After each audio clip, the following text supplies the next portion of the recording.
नमस्कार, आपका स्वागत है एनडीटीवी में। मेरे साथ है Kobi Shoshani here with me, mister Kobi Shoshani is the council general for Israel in Mumbai. Sir, what is going on post Mr. Trump's second presidency?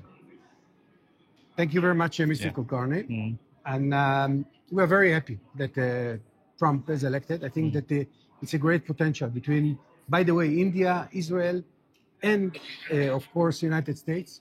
Trump bring a completely new wave, a new concept to the Middle East, and not only to the Middle East, to the entire world. You can see what's happened in Ukraine right now. I hope that the war going to be ended very soon. You saw what's happened in Israel, definitely in Gaza. You see what's happened with the Saudi Arabias, with the Omanis, the Indo-American corridor between India to United States, completely redesigned and redefined by President Trump. And I think that the sky is the limit. Okay, 2 days ago he made one very different statement that if you compare with the previous Biden administration. How do you say of it? But reaching towards the Palestine habitat and all these things. Listen, Trump understands what is terrorism. He understands that terrorism not bringing peace to the world, bringing war to the world. They don't bring business, they bring unbusiness to the world. When he understands this situation, he tried to change completely the situation in the Middle East because he understands, to the benefit of the Palestinians, to the benefit of the Middle East, Hamas should not be in Gaza anymore. Fine. Not controlled. And I think the message was very, very clear.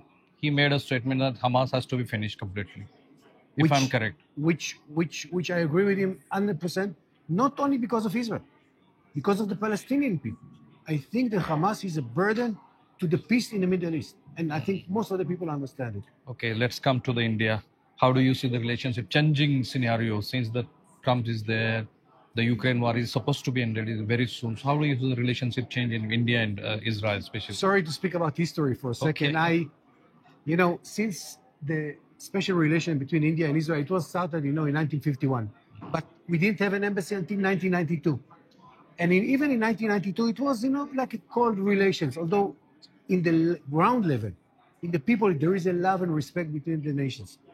But since 2014, and especially after the visit of Prime Minister Modi in Israel, and of course when he was a Chief Minister of Gujarat, you can see a completely new wave of relations between. It's a strategic relations.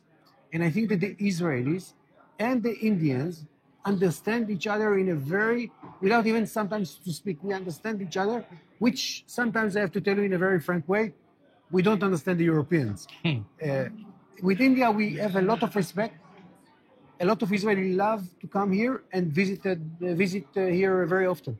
Okay. I'd covered the recent conflict between Israel and the Palestinians. So I'd seen a number of Indians are there.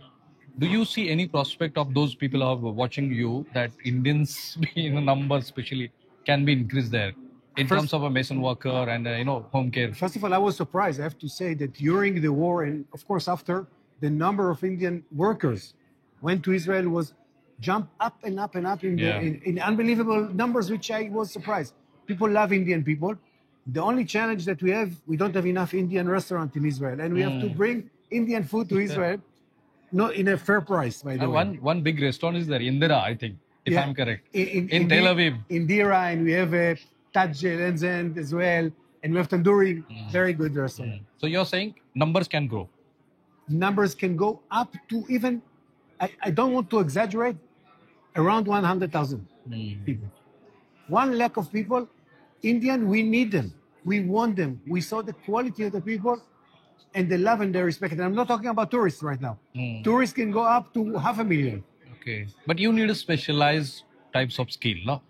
Yes. Here, Maharashtra government initiated a one drive, but still unable to find out a good specialized skilled people there who can work in Israel. So what are the basic requirements, especially Israel requires? So first of all, definitely the construction field needs a lot of professional people.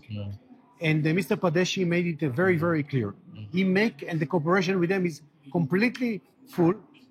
We need a specific people that know how to make the flooring, how to see the walling, how to build the construction.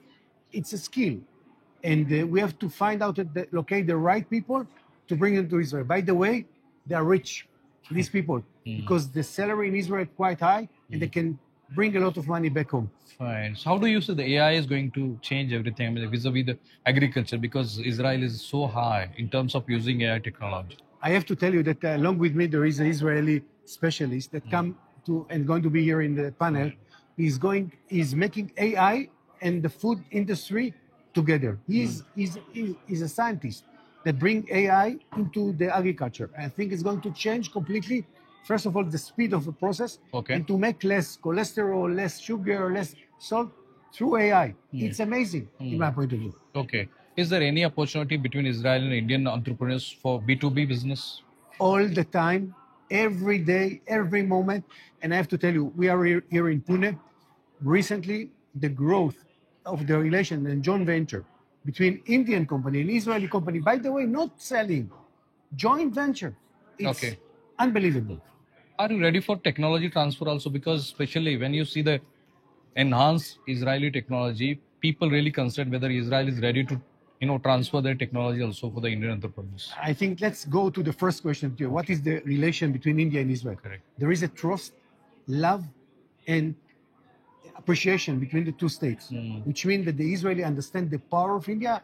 You're right now number 3 in the world in as a global economy.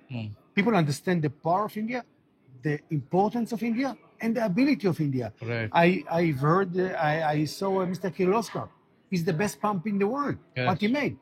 This is something that I think the Israeli companies are more willing to share their information with the joint venture. It's a little bit challenging, but I think that we are the best partner to integrate in Make in India. Right. What is the current situation in Israel since the conflict happened there? Recently, there are many, many more hostages coming back because the Palestinians didn't have any choice.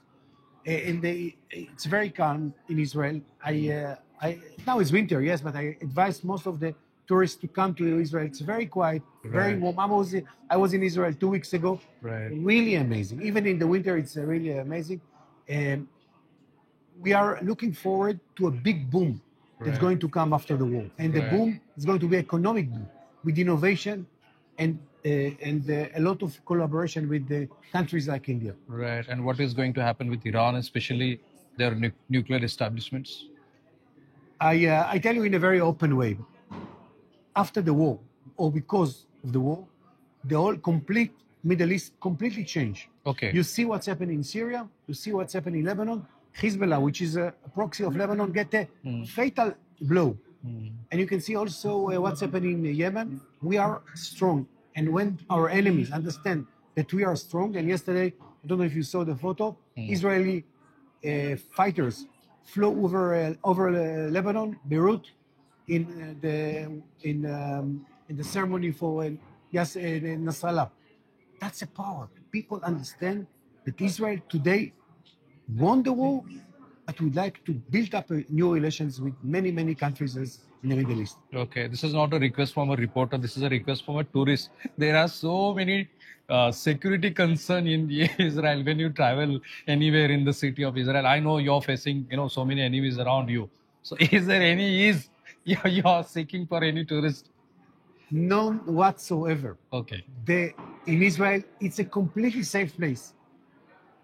Completely safe place, and it's a beautiful. And you'll see the old neighborhoods of Jerusalem, sometimes 2,000 years. Yeah. When you see the nightlife of Tel Aviv, when you see the Dead Sea, completely safe. Believe me, I have family in Israel. They are even don't think about it. It's really, and I think Indian, like Israel, love each other. I mean, to visit the countries. And I'm calling from your NTTV to call Indian tourists, and very soon Air India is going to fly directly to Israel.